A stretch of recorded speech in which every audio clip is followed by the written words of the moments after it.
So welcome to my living room. This is not the best venue for what I'm about to do, but I was just sort of thinking about comfort today because my back was bothering me all day. It's bothering me now, but here I am, just kind of. Here's my kitty. Here I am, just kind of soldiering it out, and so comfort. So I was thinking, what are the most comfortable sabers that I own? And I have several really comfortable sabers, but I think probably for my money I have three sabers that I think are just currently super duper comfortable, and none of them are saber forged, none of them are ultra sabers. Now, to be sure, I do have some ultra sabers that are super comfortable, but as far as something that maybe I would duel with, or just what doesn't tax my body too much, because I am getting older. I'm getting old, and I'm not going to survive much longer. Just kidding. Anyway, so first saber that I thought of immediately was my arc light. Now, this is just a stunt saber, but this saber, the arc light, has kind of a wonderful combination of not being too heavy. Although, just keep in mind it does have an install. It's just a stunt saber, so it's missing the chassis and the soundboard, and it doesn't use. This one doesn't use a lithium-ion battery. It uses I think like 4 AAAs or something similar to what an Ultra Sabers uses, if I remember properly. So that does knock off quite a few grams off the weight, but as you can see here, you got a really well balanced saber. I have a 36-inch blade on here, and it's it's just a medium thickness blade. It's not really a heavy dueling blade, but still, you have this knurled section, which is good for gripping. And of course, this is probably, as far as any saber goes, the best choke point that's available. Like I said, in any saber. Spins. Let me just turn it on. Otherwise, it's got this just clicking switch here, so it tends to turn on and off. But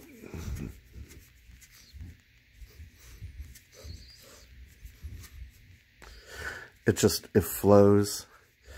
It doesn't tax your muscles too much because it's a fairly modest weight. It's comfortable. It's smooth. Everything is machined so that nothing has edges. Like if this were a saber forged saber, all this would have like edges, and you'd have to be careful. I mean, you can grip that here, or you can grip it here. You can grip it down here. You can wield this thing one-handed, two-handed. It's probably, I think, this is why I'm showing you this first, probably the most well-rounded saber that's ever been made. It's just amazing.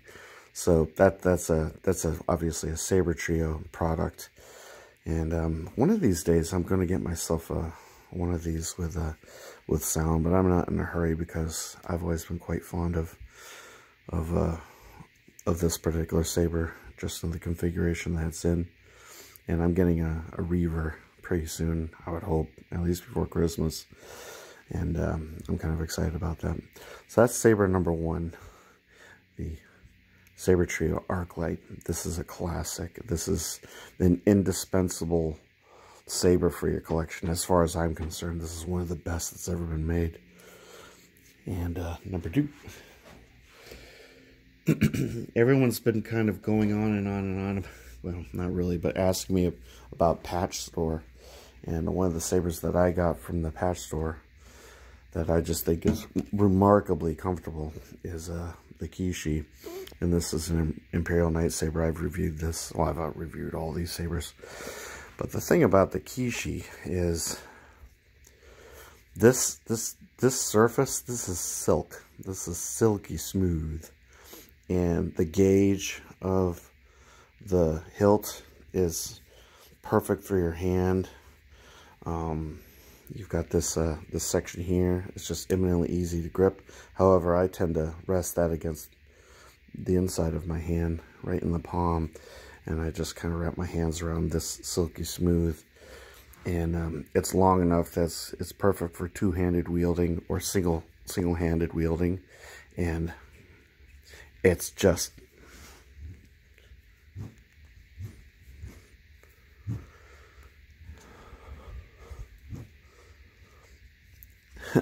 it's just I don't even know how to explain it.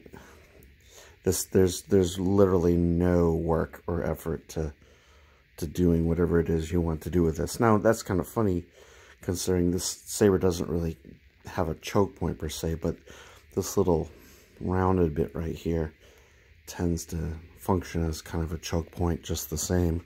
So that's where my hand tends to rest, and that way I more or less avoid this little greeble here. I've never had an issue with the greeble, nor have I had an issue with the cover tick wheel, because my hands never really go near there too much.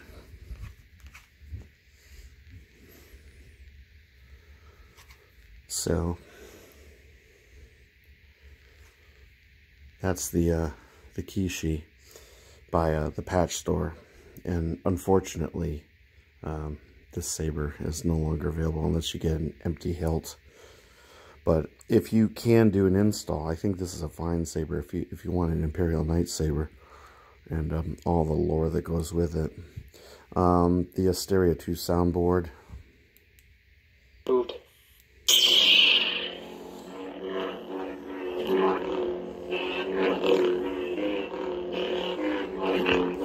Has all the features that one would want.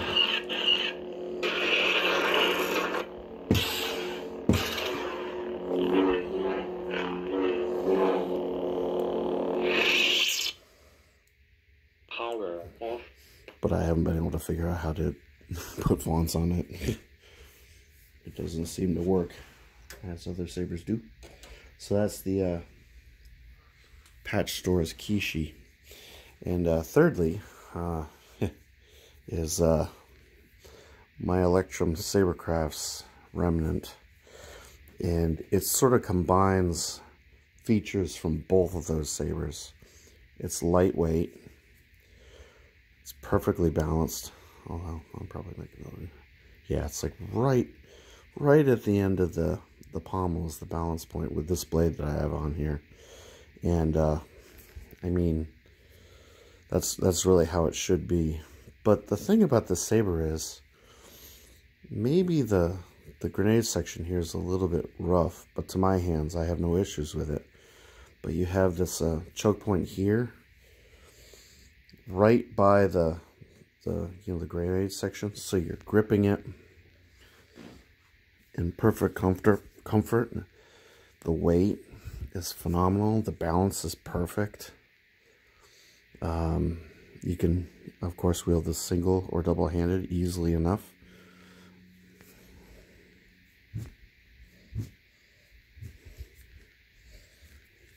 Got some tachikaze. That's called the, I forget the English translation, but it's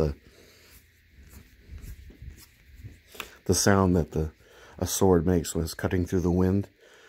It's a kaze. I mean, yeah, it's tachikaze. Like the wind noise. That's the sign of a good saber or a good katana. So yeah, this thing perfectly balanced. And I don't know if my Aurora is anything like this. I will be happy indeed. As you can see, I've kind of been into the pink blades lately.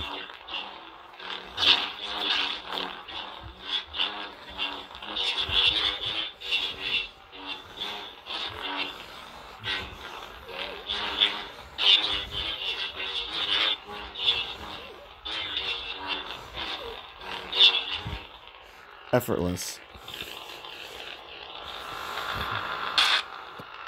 Oops. It's a little bit difficult to turn off one of these single-handed. Anyway, so yeah, so those are the three elements that you have to consider when you're purchasing a saber. One is the weight of the saber. Two, comfort vis-a-vis, you know, how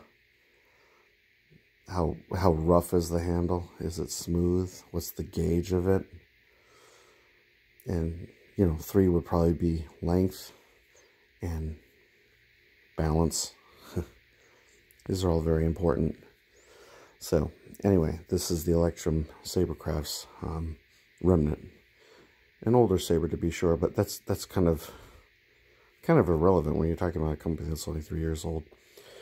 Anyway, so I just wanted to show off my three most custom sabers.